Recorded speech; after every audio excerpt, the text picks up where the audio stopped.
Yo, what's up mga ka-vibes? So, naalita karon sa Mukpok lo, no? So, nata sa isla. Kata isla ta karon kay kanahan naman ta makaon og kuan gud mga seafoods. May ayo dire kay all is fresh. So, nare kuan no swaki na ano, kogi.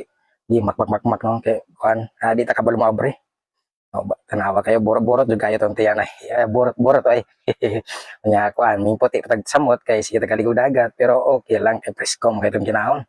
Hala, kiniya kayo sa swaki, oh. Thinking ta na kay barag, di ba mataswito ana. So nagdisod ta na kung sa pag-abre.